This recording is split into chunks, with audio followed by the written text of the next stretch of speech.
안녕하세요. 반갑습니다. 이번 강의에서 우리가 배울 내용은 조선시대의 신분 중에 하나인 상민에 대해서 살펴보도록 하겠습니다.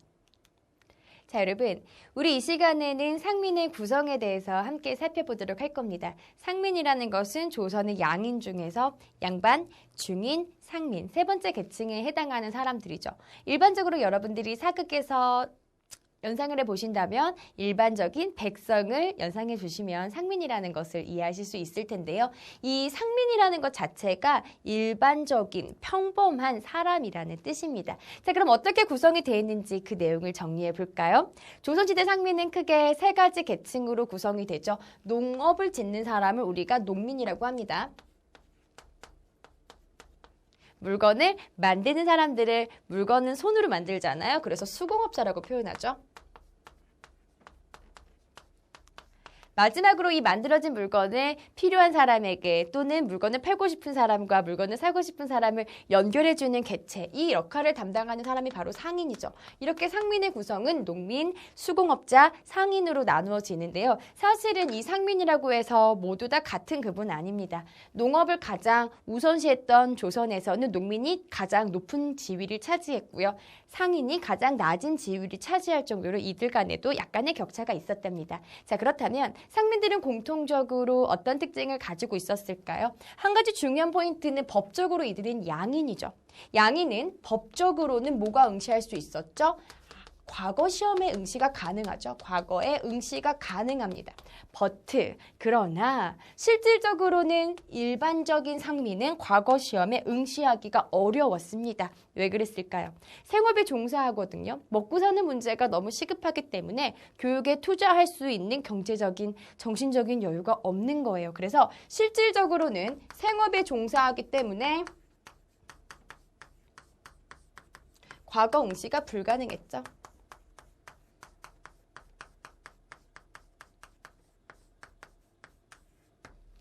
즉, 법적으로는 신분을 상승할 수 있는 기회가 열려 있지만 실질적으로 상민 중에 신분 상승이 가능했던 사람들은 그리 많지 않아요.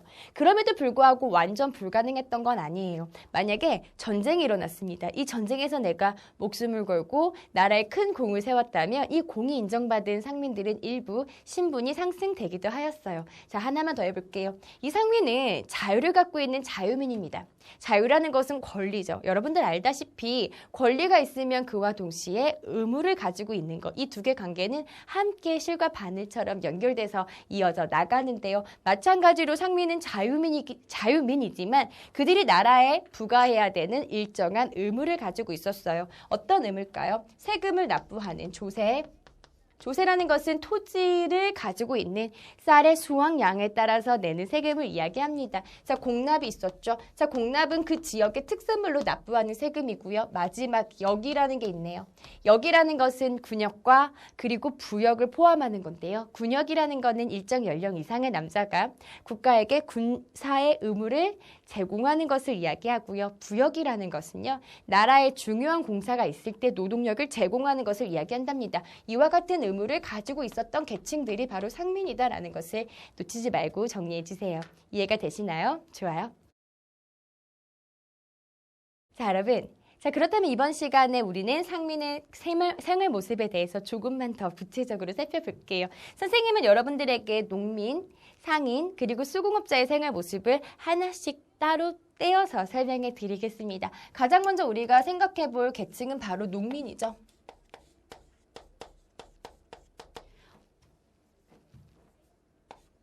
자, 농민은 어떤 특징을 가지고 있었을까요? 상민 중에서 가장 다수를 차지하는 것이 바로 농민입니다. 그래서 특징은 상민이라고 이야기하면 우리는 수공업자나 상인을 거의 떠올리지 않아요. 농민을 떠올리고 있죠. 다수가 바로 농민이었다는 걸 좀 기억해 주시고요. 그렇기 때문에 국가의 조세나 공납이나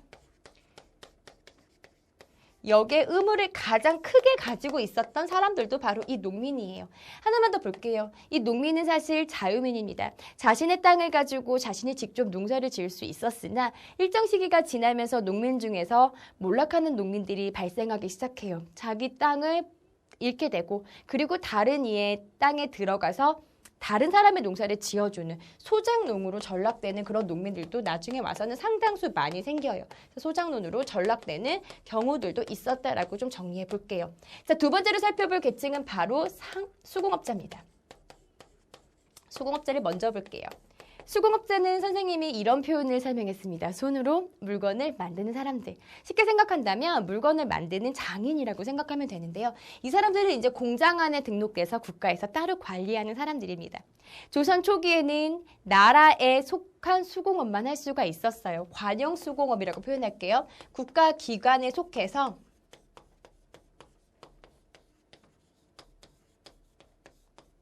나라에 필요한 품목들을 만들어내는 사람들인데요. 이건 조선 초기입니다. 조선 초기는 개인이 수공업을 할 수가 없었고 나라에서 지정한 사람들만 나라에서 필요한 물건들을 만들어냈죠. 그러다가 점차적으로 조선 후기에 와서는 수공업이 좀 자유로워져요. 그래서 개인들도 물건을 만들어서 팔죠. 민영, 수공업으로 발달하고요. 이런 사람들이 성장하기 시작한 거는 조선시대 후기의 모습이랍니다. 자, 마지막 우리가 살펴볼 것은 상인이에요. 상민하고 상인하고 달라요. 상민이라는 거는 일반 백성을 이야기하는 거고요. 상인은 뭐죠? 물건을 사고 팔고 하는 사람들을 이야기하는 거죠. 자, 특히 상인은 세계 계층 중에서 가장 천시받았던 계층이기도 해요. 한 가지만 더 정리해 본다면요. 상인의 종류도 크게 두 가지로 우리가 살펴볼 수가 있어요. 첫 번째는 나라에 소속된 상인입니다. 이런 상인은 우리가 뭐라고 부르냐면 시전 상인이라고 이야기할게요. 이런 상인들이 이제 대표적으로 나라의 허가를 받아가지고 나라에서 필요한 물건들만 주로 장사했던 상인들이고요. 지방을 돌아다니면서 보찜을 지고 장사를 했던 상인들도 있어요. 보부상이라는 사람들도 이제 조선 후기에서는 등장하기 시작했죠. 이 정도 우리가 중요한 내용들을 정리해 볼게요. 이해가 되시나요? 좋아요. 자, 여러분, 이 시간에 배웠던 중요한 내용들을 우리 핵심 정리를 통해서 한 번 더 확인해 볼 거예요. 우리 이번 시간에는 상민의 구성과 생활 모습에 대해서 살펴봤답니다. 농민, 수공업자, 상인으로 구성된 이 다양한 상민들의 생활 모습을 살펴보았죠. 자, 여러분, 이번 시간에 우리가 배웠던 중요한 내용들을 개념학의 문제를 통해서 한 번 더 정리해 볼 겁니다. 먼저 답을 다 풀어보셨나요? 같이 답을 맞춰볼게요. 조선시대 상민은 크게 농민, 상인, 수공업자로 나누어지죠. 이 중에서 가장 많은 부분을 차지한 사람들은 농민에 해당하고요. 이런 대다수의 상민들은 국가의 조세, 공납, 역의 의무를 가지고 있습니다. 이들 모두는 법제적으로 자유민으로 과거에 응시할 수 있었지만 생업 때문에 실질적으로는 과거에 응시할 수가 없었다라는 것도 함께 정리해 주세요. 자, 이렇게 해서 오늘 이 시간엔 우리 양반의 상민의 생활 모습에 대해서 살펴봤죠. 조선시대 다양한 계층들의 생활 모습 중에서 상민에 대해서 살펴보았답니다. 여러분도 오늘 이 시간에 배웠던 중요한 내용들을요, 반드시 복습해 주시는 거 잊으시면 안 되고요. 강의 듣느라고 수고하셨습니다.